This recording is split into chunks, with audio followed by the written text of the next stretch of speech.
வணக்கம் எல்லாருக்கும். என்னன்னு சொன்னால் 2-3 சின்ன சின்ன வீடியோக்கள் போடுறேன், அதை பாருங்க. என்ன நாங்கள் இன்றைக்கு நெடுந்தீவு சம்பந்தமாக கொஞ்சம் கதைக்கிறதுக்கு. அப்போ அந்த வீடியோக்களை பார்த்துட்டு அதுக்கு பிறகு நான் கதைக்கிறது உங்களுக்கு விளங்கும் நினைக்கிறேன். சின்ன சின்ன வீடியோக்கள் எனக்கு இது வேறு ஃபேஸ்புக்கில் பார்த்துனா அதை சும்மா வீடியோ எடுத்து போட்டிருக்கேன்னு பாருங்க. பார்த்துட்டு நாங்கள் தொடங்குவோம்.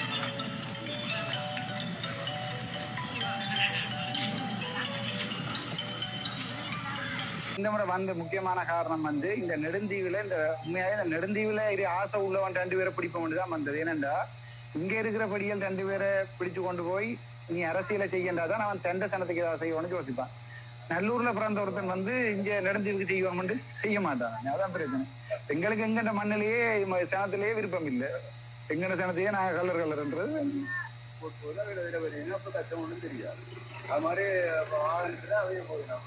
எனக்கு மானசபை வறுமையா இருந்தா ஜி ஆளுநரெல்லாம் நான் கடல்ல காட்டி தென்னை மட்டையில எடுத்துட்டு வருவேன். வேற வழி இல்லை. ஏன்டா அவைக்கு வந்தாதான் தெரியும் ஆளுநருக்கும் ஜிஏக்கும். இதுல ஒரு நாளைக்கு இந்த போட்டு நான் இந்த போட்டலானே வந்தேன். இதெல்லாம் வந்தேன் ஒரு நாளைக்கு 2 வந்தாதான் தெரியும். அப்படி இது பரவாயில்ல. இது குமரி நெடுந்தாரையா நிக்கிறத பாருங்க. எங்களை விட கக்கு கூட இப்படி இல்லை. எப்படி கேவலமா நிக்கின்ற பாருங்க நெடுந்தாரை.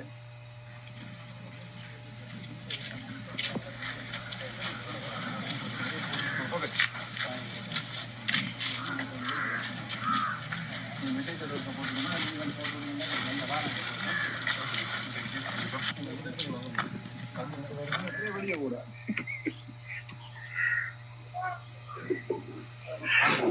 எங்கண்டாக்கள் தான் இப்ப 100 எங்கண்டாக்கள் ஒரு டாக்டரா வந்தா சரி ஒரு 10 வருஷம் கிடையாது இல்லை. 3 மாதம் ஒரு ஆள் வந்து டெல்ட்ல வேலையை வந்து டாக்டர் பேரும் வந்து வேலை செய்ய 3 மாதம் கட்டாயம்.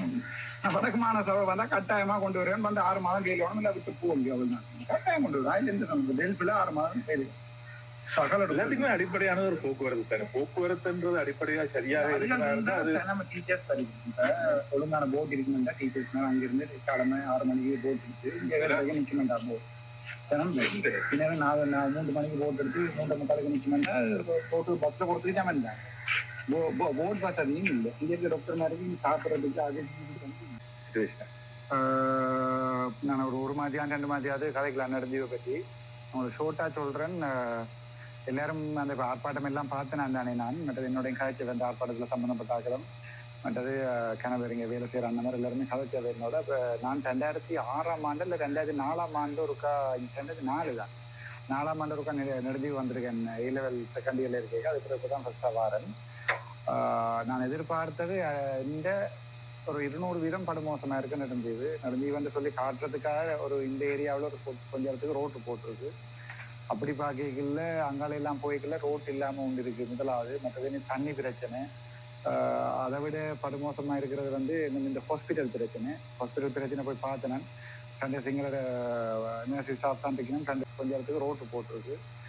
அப்படி பார்க்கல அங்கால எல்லாம் போய்க்கல ரோட் இல்லாமல் ஒன்று இருக்கு முதலாவது. மற்றது தண்ணி பிரச்சனை. அதை விட படுமோசமாக இருக்கிறது வந்து இந்த ஹாஸ்பிட்டல் பிரச்சனை. ஹாஸ்பிட்டல் பிரச்சனை போய் பார்த்தேன்.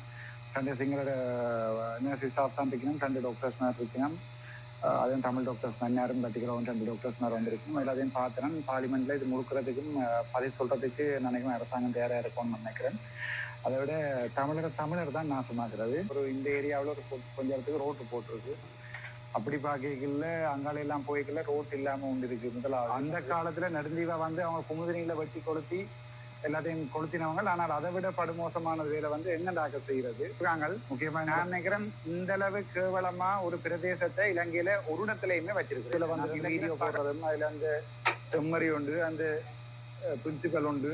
இதில் வந்து இங்க வந்து பார்க்கொண்டு ஆசைப்பட ஒரு போடு இதே சிங்கள ஏரியாவே இருந்து இப்ப கொளுத்தி இருப்பாங்க. எங்கண்ட யாரு டக்ளஸ் தேவானந்தா என்னென்னால் அந்த பிச்சைக்காரன் புண் மாதிரியே நெடுந்தீவை வச்சிருக்கிறாங்க என்றால் அதை சொரிஞ்சுதான் பிச்சை எடுக்கலாம். இந்த சமயம் எப்பயும் ஒன்று வச்சிருந்தா தீர்த்திருக்கலாம். நான் சில விஷயங்கள் பாராளுமன்றத்தில் காய்ச்சி தீர்க்க வழி கிடைக்க எங்களை அரசியல்வாதிகள் என்ற கேட்கறது என்ன டாக்டர் வந்த போக்குள்ள இந்த ஸ்பீட்ல போனா அப்ப நாங்கள் இன்னத்தை வச்சு அரசியல் செய்யல. எங்க கரண்ட் இல்லைங்கடா பாரடி இந்த பக்கம் அவன்கிட்ட சொல்லுங்கடா வந்து இங்கே பார்க்க சொல்லி. சும்மா அதை வாசல வந்துருந்த மாலையை போட்டு ஒன்று குரங்கு மாதிரி அனுமர் மாதிரி அதில் நிற்காம இதுல குறியாட்டுவான் ஜெட்டியில ஜட்டி அமைச்சர்கிட்ட சொல்லுங்க வந்து இங்க பார்க்க சொல்லி. இதுல ஹலோ மக்களே வணக்கம். அமைச்சர் எல்லாருக்கும் வணக்கம். இன்றைக்கு நெடுந்தீவு வைத்தியசாலைக்கு வந்து சுகாதார அமைச்சர் நேரடியாக விஜயத்தை மேற்கொண்டு வைத்தியசாலையில் இருக்கின்ற நிறைய பிரச்சனைகள் தொடர்பாக நேரடியாகவே விஜயத்தை மேற்கொண்டு வைத்தியரோட அதுபோல் அங்கிருந்த வேலை செய்கின்ற உத்தியோகத்தர்களோடு நேரடியாகவே கலந்து ஆலோசித்தார். அவர் நிறைய விடயங்களை வந்து பார்வையிட்டு என்னென்ன விடயங்கள் செய்ய வேண்டும், என்னென்ன விடயங்கள் முன்னிலைப்படுத்த வேண்டும் என்று அவர் அங்கு வந்திருந்த உயர் அதிகாரிகளோட கதைச்சதை காணக்கூடியவர். அனைவருக்கும் வணக்கம். இன்றைக்கு ஒரு முக்கியமான விஷயத்தை நான் கதைக்கலாம்னு நினைக்கிறேன். எங்கள் எல்லாருக்கும் தெரியும், டாக்டர் அர்ச்சனா வந்து நெடுந்தீவுக்கு ஒரு பயணம் ஒன்று மேற்கொண்டவர். நான் நினைக்கிறேன் இப்போ ஒரு மாதம் 1.5 மாதத்துக்கு முதல்ல நினைக்கிறேன். இப்போ கடைசி ஒருக்கா போய் திரும்பி வந்தவர். அதை பற்றி கதைக்கல. அதுக்கு முதல் ஒருக்கா போனவர். போகும்போது 2 சிங்கள நபர்களோட வந்து வாக்குவாதம் ஏற்பட்டு அது ஒரு பெரிய பேசு பொருளாக்கி நிறைய டிக்டாக்கில் கதைக்கிற நீதிபதிகள் என்ன செய்ய அது சரியா பிள்ளையான்னு சொல்லி ஒரு மாதமாக டிபேட் வச்சு வாதாடி அதுக்குன்னு நான் நினைக்கிறேன் மேல் நீதிமன்றங்களுக்கு எங்கேயும் போயிருக்குமென்னு நினைக்கிறேன். என்ன பிரச்சனைன்னு சொன்னால், அந்த நெடுந்தீவு பயணத்தை நிறைய பேர் விமர்சிக்கிறது.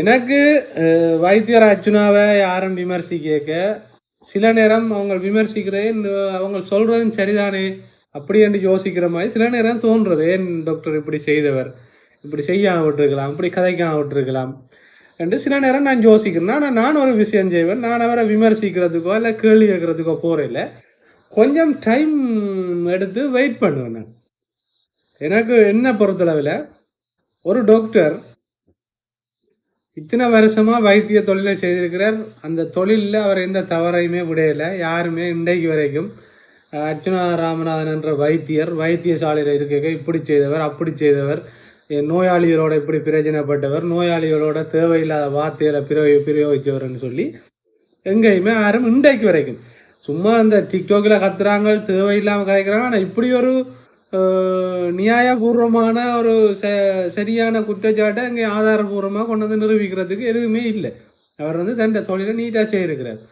அப்போ நான் சில நேரங்களில் யோசிக்கிறது, டாக்டர் இப்படி ஒரு வார்த்தையை பாவிச்சிருக்கிறார், அதுதான் இவங்க தூக்கி அடிக்கிறார், எல்லா நல்ல விஷயத்தையும் செய்கிறார், ஆனால் இப்படி கதைச்சிருக்கிறாரே என்று யோசிக்கும் போது நான் எனக்குள்ளே சொல்கிறது, இதுக்கு ஒரு அர்த்தம் இருக்கும், கொஞ்சம் வெயிட் பண்ணி பார்ப்போம் என்னத்துக்கு இருந்தாலும் இப்படி செய்ததுண்டு. இப்போ நான் ப்ராக்டிக்கலாக கதைக்கிறதால கொஞ்சம் என்ன சொல்கிற பேச்சு வழக்கில் கதைக்கிறேன், பிள்ளையா யாருன்னு நினைக்காங்க, இந்த ஆள் அந்த ஆள் கதைக்கிறேன். அது உண்மையாகவே என் மனசில் மரியாதையாகத்தான் நான் கதைக்கிறேன். அதை என் மனசில் சிந்திக்கிறத நான் வந்து இப்போ என்ன எல்லாருமே விரும்பி என் வீடியோக்களை பார்க்குறதுக்கு காரணம் வந்து நான் வந்து நடைமுறை வாழ்க்கையோட சம்மந்தப்படுத்தி எல்லாத்தையும் கதைக்கிறதாலையும் பேசுகிறதாலையும் தான் என்று நான் நினைக்கிறேன். அப்போ இந்த டாக்டர் ஒவ்வொரு சர்ச்சைகளில் சிக்கியக்கையும் போன் அடிப்பாங்களே எல்லாம், ஒவ்வொருத்தரும் அடித்து தம்பி என்ன தம்பி டாக்டர் அரசியல் முடிஞ்சிட்டு போல, அல்லது என்ன இவர் இப்படி செய்து போட்டார், நாங்கள் என்ன இதில் இருந்து வெளியே வரப்போகிறேன்னு நாங்கள் கொஞ்சம் வெயிட் பண்ணுவோம். டாக்டர் இப்படி தான் நான் சொல்கிறேன், என்னோட கதைக்கிறார்களுக்கும் தெரியும், ஃபோன் எடுத்து கதைக்கிறார்களுக்கும் தெரியும், கொஞ்சம் வெயிட் பண்ணுங்க. இதுக்கு ஒரு விஷயம் ஒன்று இருக்கும், அவர் சும்மா ஒன்றை போய் செய்ய மாட்டார். இப்போ இந்த நெடுந்தீவில் போட்டில் சண்டை பிடிக்க வாக்குவாதம் பெறையக எல்லாரும் எடுத்து கத்திக்குள்ளாரி கொண்டு நினைச்சு கடலுக்கு போயக்க என் சும்மா எல்லாரையும் பாய்க்கிறார். அப்படி இந்த நெடுந்தீவு பயணம்ன்றது வந்து டாக்டரை பொறுத்தளவில் நான் அவளுக்கு படிக்கலை, உண்மையாகவே நான் படிக்கலை. என்ற படிப்புகளை சொன்னால் நீங்கள் எல்லாம் சிரிப்பீங்க, ரைட் ஓகே, படிப்புக்கும் எனக்கு சம்மந்தம் இல்லை, அது வேறு பிரச்சனை. என்ன சொல்கிறேன்னு சொன்னால், டாக்டர் வந்து இந்த மார்க்கெட்டிங்ன்றது வந்து அவருக்கு சரியாகவே தெரியும். ஒரு விஷயத்தை மக்களோட பிரச்சனையை நாங்கள் பேசு பொருள் ஆக்குறதுன்னு சொன்னால் எப்படி செய்யணும்னு தெரியும்.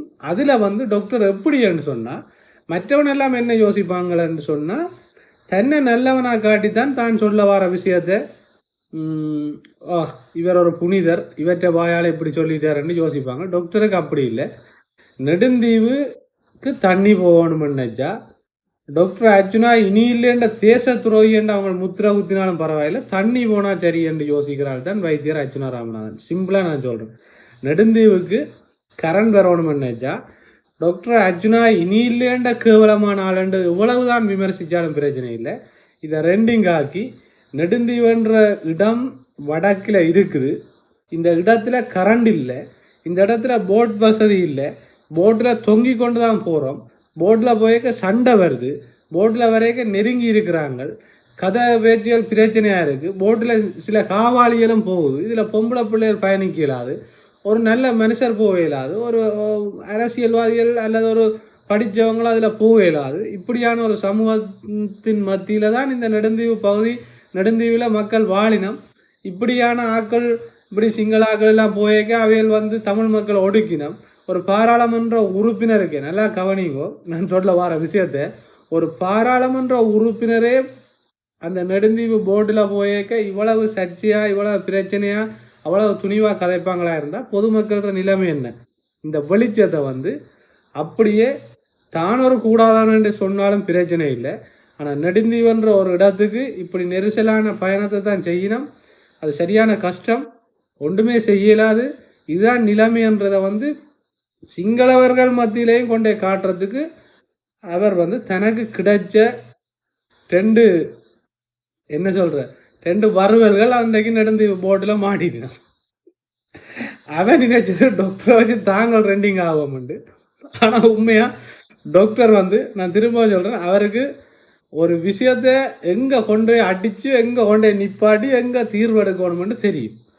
அப்போ அந்த சந்தர்ப்பத்தை அவர் சரியாக பயன்படுத்தினார். உண்மையாகவே ஒரு அரசியல் 2 வருஷத்துக்குள்ளே வந்து இன்றைக்கு வரைக்கும் சிறுதரனுக்கு அரசியல் தெரியாது, மக்களுக்கான அரசியல் உண்மையாகவே தெரியாது அவருக்கு வந்து பின்கதவால் எப்படி பார் வாங்குறது, பார் பெர்மிட் வாங்குறது, பின்கதவால் போய் எப்படி நாமளை கட்டி பிடிச்சி கொஞ்சி போட்டு இங்கே வந்து நின்று ஆர்ப்பாட்டம் செய்கிறது, இதுதான் இவங்களுக்கெல்லாம் தெரியும். இவங்களை பற்றி காய்ச்சி பிரயோசனம் இல்லை. எந்த நேரமே காய்ச்சா நாங்களாம் அவங்கள ரெண்டிங் ஆகி கொண்டிருக்கிறோம். ஆனால் என்ன சொல்ல வரேன்டா, இந்த நெடுந்தீவு பயணம், இந்த இதுக்கு தலைப்பே நெடுந்தீவு பயணமும் ரெண்டு தான் நான் அதில் ஸ்டார்ட் பண்ணியிருக்கேன். இப்போ என்ன பிரச்சனைன்னு சொன்னால், இந்த நெடுந்தீவுக்கு டாக்டர் போயிருக்க உண்மையாகவே அந்த நெடுந்தீவை பற்றி யாருமே பெருசாக கதைக்கிறதில்லை. இப்போ நெடுந்தீவு மக்கள் மன்னிக்கணும், நாங்கள் யதார்த்தத்தை தான் கதைக்கிறோம். நெடுந்தீவில் எவ்வளவோ சரித்திரம் வாய்ந்த வரலாற்று தடயங்கள், அடையாளங்கள் எவ்வளவோ இருந்தாலும் அன்றைக்கு டாக்டர் போய் வீடியோ எடுத்து போட்டு இப்படி எல்லாம் இருக்குது, இதெல்லாம் டெவலப் பண்ணப்படணும், இதுக்கு எல்லாம் இவ்வளோ விஷயங்கள் இருக்குது, புதஞ்சிருக்கு, இதை திட்டமிட்ட ரீதியில் சிங்கள அரசாங்கம் கொஞ்ச நாளில் இது கொண்டு வந்து பன்சாலையை காட்டுவாங்க. எல்லாத்தையும் சொன்ன பிறகு நேற்று முந்தின நாள் ஃபேஸ்புக்கில் பார்த்தேன், எங்களோட இளங்குமரன் எம்பியும் ரஜீவன் எம்பியும் எங்கேயோ ஒரு லோஞ்சியில் தொங்கி கொண்டு நிற்கிறத நான் பார்த்தேன். உண்மையாக இப்போ என்ன பிரச்சனைண்டா, மக்கள் ஒரு விஷயத்தை விளங்கி கொள்ளுங்க, ஆர் கதைச்சா இந்த பிரச்சனை எடுபடும் என்ற ஒரு விஷயம் ஒன்று இருக்கு. யார் கதைச்சா இந்த பிரச்சனை வந்து ஒரு பெரிய இன்டர்நேஷ்னல் இஷ்யூவாக மாறும். இப்போ வைத்தியர் அர்ச்சுனா ராமநாதன் வாயிலிருந்து சர்ச்சையான வார்த்தைகள் வர்றது தான் இப்போ எல்லாருக்குமே பிரச்சனை. ஆனால் அவர் அந்த சர்ச்சையான வார்த்தைகளை விரும்பி செய்கிறார். அவருக்கு தெரியும், நான் இதை கதைச்சி விட்டா இவங்கள் மடையன், மோடன், பேயன், இவனுக்கு ஒன்றும் தெரியாது, லூசு, பைத்தியம் எல்லாம் கதைப்பாங்கன்னு அவருக்கு மிக தெளிவாக தெரியும். அதுக்கு பிறகு ஒரு கிழமைக்கு தென்னை எவ்வளவுக்கு கழுவி ஊற்றுவாங்க, எவ்வளவுக்கு தென்னை பற்றி கேவலமாக கதைப்பாங்க, சகல விஷயமே அவருக்கு தெரியும். ஆனால் அவர்கிட்ட டார்கெட் என்னன்னு சொன்னால், இந்த பிரச்சனையை நான் எல்லாருக்கும் கொண்டு போய் காட்டி இதுக்கு ஒரு தீர்வு பெற்று கொடுக்கணும். அதுக்கு நான் லூசன் என்ன லூசன், பைத்தியக்காரன், விசாரன் சொன்னாலும் அது பிரச்சனை இல்லை. எனக்கு ஒரு மக்களுக்கான தலைவன் எப்பயுமே இன்றைக்கு வரைக்கும் கயேந்திரகுமார் யாரும் பைத்தியக்காரன் பேசுகிறீங்களே, கயேந்திரகுமார் பொன்னம்பலத்தையோ சிறுதரனையோ புனிதராக தானே எங்களை சமூகம் வச்சிருக்கு. ஆனால் இவையால் என்ன பிரியோசனம் நடந்திருக்கு மக்களுக்கு கொஞ்சம் யோசிச்சு பாருங்க. உண்மையிலேயே இவையலால் எங்களோட மக்களுக்கு என்ன நடந்திருக்கு, எந்த பிரச்சனை? இதுவரைக்கும் எல்லாரும் சொல்லினா நெடுந்தீவு வந்து எங்களோட சிறுதரன் ஐயாட பூர்வீகமான இடமா, பிறந்த இடமாமன்னு சொல்லினோம். ஆனால் வைத்தியர் அர்ச்சுனா அந்த போட்டில் இந்த லோஞ்சியில் ஏறி போய் அந்த சனத்தின் நெரிசலையும் ஜக்கெட் கூட காணாது அதில் பெரிய பயணம் செய்கிறதுக்கு இப்போ கடைசியாக ஒரு வீடியோ போட்டிருந்தவர். அந்த வீடியோவில் மிக தெளிவாக ஆக்கள் போகிற அரசாங்க உத்தியோகத்தர்கள், பிரின்சிபல் மேரெல்லாம் போகிறதுக்கு சரியாக கஷ்டப்படினோம்னு சொல்லி ஒரு வீடியோவை போட்டுட்டு திரும்பி வந்தவர். எல்லாரும் சொல்லினா யூடியூபர் அண்டு. இப்போ யூடியூபர் என்ற விஷயத்தை நீங்கள் எப்படின்னு சொல்லிக்கொள்ளுங்க, அது பிரச்சனை இல்லை. இப்போ யூடியூபர் மாதிரி செய்கிற விஷயங்களை நாங்கள் பார்க்குறோம் தானே, அது வேறு பிரச்சனை. அவர் அந்த வீடியோவை போடுறதுக்குள்ள எவ்வளோ வருத்தம் இருக்கு. இன்றைக்கு 2 லோஞ்சி ஓடுது. எல்லா எம்பிமாரும் வர்ற அமைச்சர்மாரெல்லாம் நெடுந்தீவை பார்க்க தான் போயினோம். என்ன பிரச்சனைன்னு சொன்னால் நெடுந்தீவுக்கு தீர்வு கொடுக்காட்டி தொடர்ந்து அர்ச்சுனா ராமநாதன் நெடுந்தீவு சம்பந்தமாக கதைப்பார். நெடுந்தீவு சம்பந்தமாக அவற்றை பயணம் இருக்கும். அதால் முதல் நாங்கள் அங்கே போய் காலப்பதிச்சு ஏதாவது ஒன்று செய்து நாங்கள் பேக்காட்டுவோம். ஒரு தீர்வு வராட்டியும் பேக்காட்டுவோம். அல்லது அந்த மக்களை போய் சந்தித்து அடுத்த எலெக்ஷனுக்காவது ஓட்டு வாங்குறதுக்குரிய அலுவலை பார்ப்போம். இதுக்காகத்தான் இவங்க கஷ்டப்படுறாங்க. உண்மையிலேயே இப்படி ஒரு அமைச்சர் நெடுந்தீவுக்கு வந்து இவ்வளோ ஒரு விஷயங்களையெல்லாம் பார்வையிடுறதுக்கு காரணம் நெடுந்தீவு மக்கள். எல்லா மக்கள் மாதிரியும் நாங்கள் இருக்கக்கூடாது. நெடுந்தீவு மக்கள் ஒரு விஷயத்தை யோசிக்கணும். அர்ச்சுனா ராமநாதன் என்றவர் பாராளுமன்ற உறுப்பினர் உங்களோட பிரதேசத்துக்கு வந்து அதை பார்வையிட்டு தன் ஃபேஸ்புக்கில் முகப்புத்தகத்திலையும் யூடியூப்லையும் இதுதான் எங்களை வடக்கின்ற நிலைமை. அன்றைக்கு போய் கச்சதீவை மட்டுமில்லை நெடுந்தீவையும் வடக்கு கிழக்கையும் முழுமையாக நீங்கள் இந்தியாவுக்கு கொடுங்கோன்னு பேசினது இந்தியாவுக்கு தூக்கி நெடுந்தீவை கொடுக்குறதுக்கு இல்லை. அப்படி சொன்னாலாவது இந்த மானங்கட்ட அரசாங்கம் போய் பார்க்குமெண்டு தான். அதிൻ്റെ விளைவை பார்த்தீங்களோ?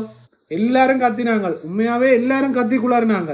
கச்சதீவை கொடுக்க சொல்லிட்டார். என்ன இவற்றை வீட்டு சொத்தா, இவற்றை அப்பா என்ன சொத்தா, அம்மா என்ன சொத்தாண்டு எவ்வளவு கேவலமாக இந்த டிக்டாக்ல கதைக்கலாமோ அந்த அளவுக்கு இந்த டிக்டாக் நீதிபதிகள் எல்லாம் கதைச்சது. ஆனால் இன்றைக்கு என்பிபி அரசாங்கம் முழுக்கதும் அங்கே தான் போய் நிற்குது. விட்டால் பாராளுமன்றத்தையே நடத்துவாங்க போல எனக்கு நெடுந்தீவில் வச்சு. அப்படி போட்டுகள்லையும் இந்த பாதைகள்லையும் வௌவால் மாதிரி தொங்கி கொண்டிருக்கிறாங்க முழு என்பிபின்ற எம்பி மேரம். இது காரணம் கொஞ்சம் சிந்திங்க மக்கள். நாங்கள் கொஞ்சம் சிந்திக்கணும் ப்ராக்டிக்கலாக. இப்படி ஒரு அரசியல்வாதி எங்களுக்கு தேவையா? இல்லைன்னு சொன்னால் நாங்கள் போராடுவோம் கொண்டு ரோட்டில் அனுப்ப. இன்றைக்கு இந்த இந்த இந்த இந்த தீர்வு, இந்த பிரச்சனைக்கு தீர்வு எப்படி வருது? இப்போ நெடுந்தீவுக்கு இன்றைக்கு அமைச்சர் வந்திருக்கிறார். இந்த அமைச்சர் சரியான ஒரு பதிலை சொல்லணும். இந்த அமைச்சர் வந்தால் ஏதாவது ஒரு தீர்வை கொடுக்கணும். அப்போ இதுக்கெல்லாம் காரணம் வைத்தியர் ராமநாதன் அர்ச்சுனா. எந்த எம்பி நெடுந்தீவின் நிலைமையை இந்த உலகத்துக்கு அல்லது புலம்பெயர் தேசத்தில் இருக்கிற மக்களுக்கு அல்லது இந்த அரசாங்கத்துக்கு காட்டின ஒரு லைவாக போட்டு வீடியோ எடுத்து இதுதான் இந்த பிரதேசத்தின் நிலைமை, இந்த மக்களோட நிலைமை என்று யார் காட்டினது சொல்லுங்க? ஆகும் சிறிதரன் பாரார், எங்கேயாவது கோயில் அடியில் இருக்கிறார், சப்பானி கொட்டி இருந்து தான் ஏதோ இனி இல்லைன்ற ஒரு சிம்பிள் மேன் மாதிரி காட்டுறார். பிறகு எழுப்பி போகிறார். அதுக்கு பிறகு அங்கே என்ன நடக்குதுன்னு அவருக்கும் தெரியாது, அங்கே இருக்கிற மக்களுக்கும் தெரியாது.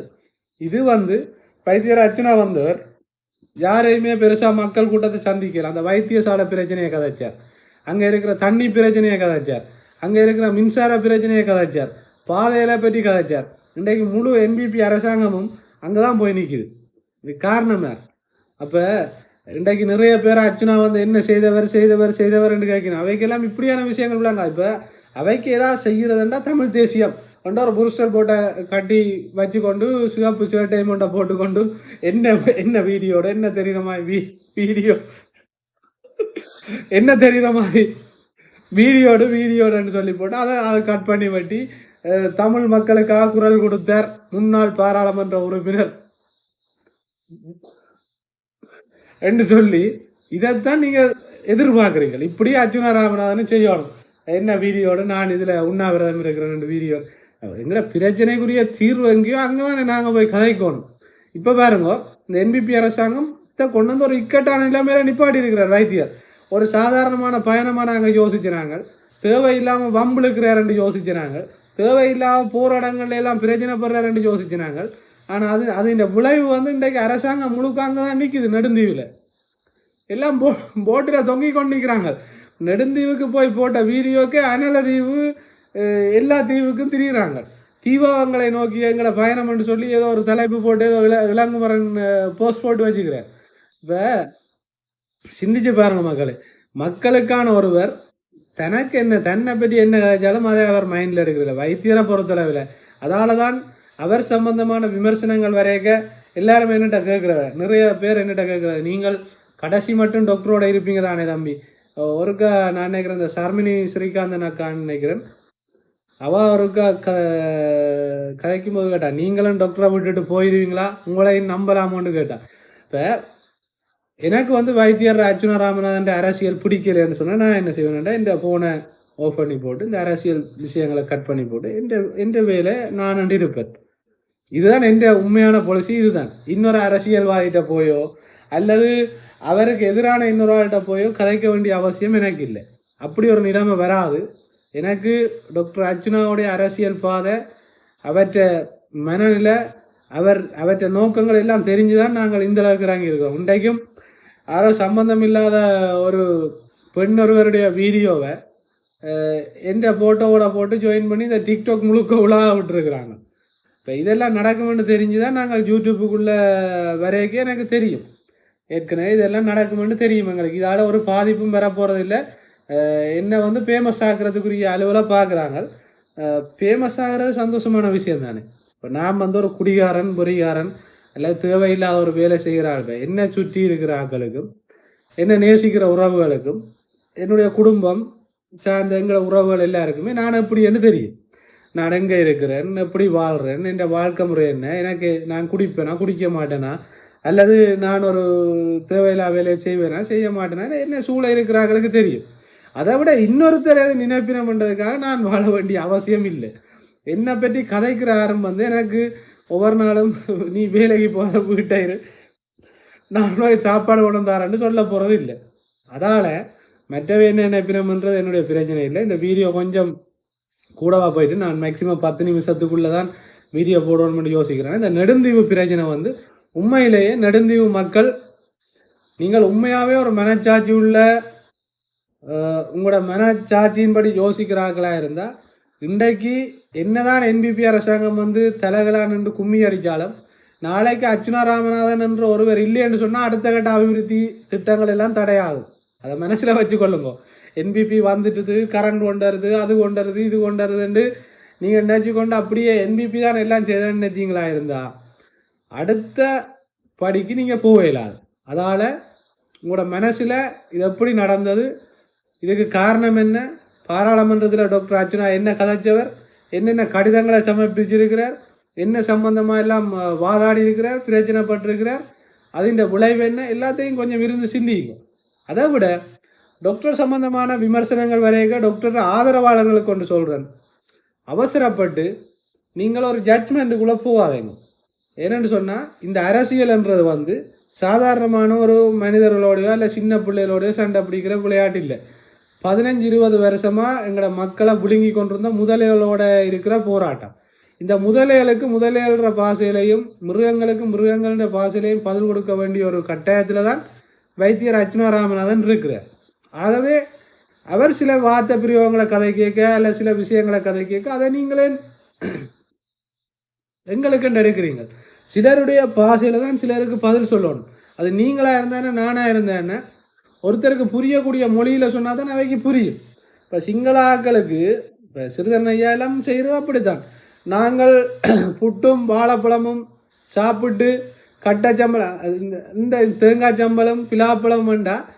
அவனுக்கு பிலாப்பழத்தின் டேஸ்ட் தெரிஞ்சால் தானே அவன் அதை பற்றி சிந்திப்பான். தேவையில்லாத விஷயங்களுக்காக இப்போ சிங்களாக்களுக்கு சிங்களத்தில் போய் சொன்னால் தான் முழங்கு. இன்றைக்கு மஹிந்த ராஜபக்சேன்ற மேடையில் ஏறி மஹிந்த ராஜபக்சக்கு ஒரு தமிழன் சிங்களத்தில் போய் சொன்ன வரலாறு இதுதான் முதலாவது வரலாறு. இதுதான் முதலாவது விஷயம். எங்கட மக்களுக்கு இதுதான் தீர்வு, இந்த தீர்வு தான் தேவை என்றது. அதே மாதிரி நிறைய விஷயங்கள் நாங்கள் கதைக்கலாம், தொடர்ந்து கதைப்போம். நாங்கள் இந்த யூடியூப்பை பூட்டி போட்டு போகிற இல்லை தானே, தொடர்ந்து ஒவ்வொரு தலைப்பில் கதைப்போம். இந்த நெடுந்தீவு மக்கள் சந்தோஷப்பட வேண்டிய விஷயம். அதே நேரத்தில் அடுத்த கட்டத்துக்கு உங்களுக்கு அபிவிருத்திகள் ஏதாவது தேவை அல்லது இன்னும் அடுத்தடுத்த கட்டங்களுக்கு போகணுமெண்டா வைத்தியர் ராமநாதன் அர்ச்சுனாவை உங்களோட மனசில் வச்சுக்கொண்டு என்பிபிட்ட எல்லாம் தரதை வாங்குங்க. ஏண்டா அர்ச்சுனா ராமநாதன்றவர் ஒரு எதிர்கட்சி பாராளுமன்ற உறுப்பினர். அவருக்குரிய நிதி ஒதுக்கீடு ஒரு குறிப்பிட்ட நிதி ஒதுக்கீட்டில் தான் மக்களுக்கு சேவை செய்யலாம்.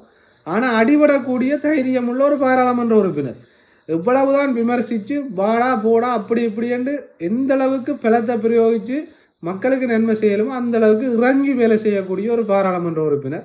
அதால் கொஞ்சம் உங்களோட மனசில் இன்றைக்கு இவ்வளவு என்பிபி அமைச்சர்மார் பாராளுமன்ற உறுப்பினர் எல்லாரும் தீவகங்களை நோக்கி பயணிக்கிறதுக்கு காரணம் என்ன? டாக்டர் தீவகத்தை பற்றி இப்போ குறிப்பிட்ட காலங்களாக கதைச்சு கொண்டிருக்கிறார். காக்கதீவு இறங்குதுறை அப்படி ஒவ்வொரு விஷயங்களுக்கும் தன்னை நிதி ஒதுக்க சொல்லி போன பாராளுமன்ற உரையிலையும் அமைச்சர் சந்திரசேகர்கிட்ட சில கேள்விகளை கேட்டிருக்கிறார்.